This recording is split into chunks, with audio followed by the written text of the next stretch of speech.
Hello guys, welcome back to Selvi cooking channel. இன்றைக்கி நம்ம சேனலில் கொள்ளு ரசமும் கொள்ளு பருப்பு கடையிலும் தான் செய்ய போகிறோம். வாங்க இது எப்படி செய்கிறதுன்னு பார்க்கலாம். அரை கிளாஸ் கொள்ளு எடுத்திருக்கேன். இதை வாஷ் பண்ணிவிட்டு தண்ணி ஊற்றி வச்சுக்கலாம். அரை கிளாஸ் எடுத்திருக்கேன். இது கடைஞ்சாலே நிறையா வரும், அதனால கம்மியாக எடுத்துக்கோங்க. 2 தக்காளி, 2 பச்சை மிளகாய் எடுத்திருக்கேன். இப்போ மண் சட்டியில் தண்ணி சூடு பண்ணியிருக்கேன். தண்ணி கொதி வந்ததும் நம்ம வாஷ் பண்ணி வச்சுருக்கிற கொள்ளு இதில் சேர்த்துக்கலாம். அதுக்கப்புறம் 2 தக்காளி, 2 பச்சை மிளகாய் சேர்த்துக்கிறேன். கொள்ளு சூடு, அதனால் நான் விளக்கெண்ணெய் இதில் சேர்த்துருக்கேன். விருப்பம் இருந்தால் விளக்கெண்ணெய் சேர்த்துக்கோங்க. அரை டீஸ்பூன் மஞ்சள்தூள் சேர்த்துக்கிறேன். விளக்கெண்ணெய் 1 டேபிள் ஸ்பூன் போல் விளக்கெண்ணெய் சேர்த்துக்கிறேன். இதெல்லாம் சேர்த்து மிக்ஸ் பண்ணி விட்டுட்டு இதை வேக வச்சுக்கலாம். கொள்ளு நல்லா வேகட்டும். இப்போ இதுக்கு புளி ஊற வச்சுக்கலாம். லெமன் சைஸ் புளி எடுத்திருக்கேன். அதில் உப்பு சேர்த்துட்டு தண்ணி ஊற்றி ஊற வச்சுக்கிறேன். கொள்ளு வேகிறதுக்குள்ளே புளியும் நல்லா ஊறிடும். இப்போ கொள்ளு வெந்துருச்சான்னு நம்ம பார்த்துக்கலாம்.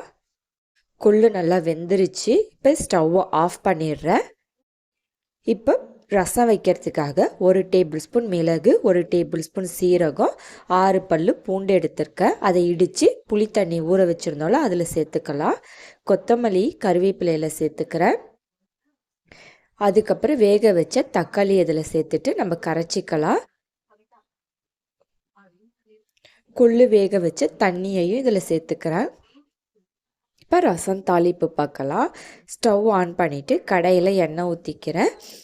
எண்ணெய் சூடானதும் அதில் சின்ன பீஸ் பெருங்காய கட்டி சேர்த்துக்கிறேன். 2 காஞ்ச மிளகா, அரை டேபிள் ஸ்பூன் கடுகு, உளுந்து சேர்த்துக்கிறேன்.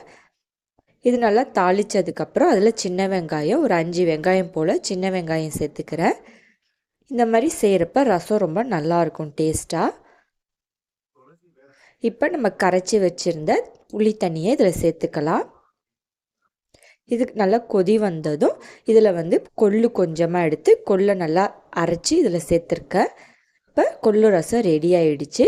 அடுத்தது கொள்ளு பருப்பு கடையல் எப்படின்னு பார்க்கலாம். ஃபஸ்ட்டு தாளிப்பு பார்க்கலாம். 3 டேபிள் ஸ்பூன் எண்ணெய் ஊற்றிக்கிறேன். எண்ணெய் சூடானதும் அரை டேபிள் ஸ்பூன் சீரகம், 1/4 டேபிள் ஸ்பூன் மல்லி, அதுக்கப்புறம் 1 டேபிள் ஸ்பூன் கடுகு சேர்த்து தாளிச்சிக்கிறேன்.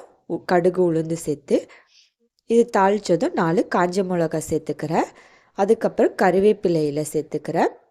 1 கைப்பிடி சின்ன வெங்காயம் சேர்த்து இது எல்லாத்தையும் நல்லா வதங்கினதுக்கப்புறம் வேக வச்ச கொள்ளில் இதை சேர்த்துக்கலாம்.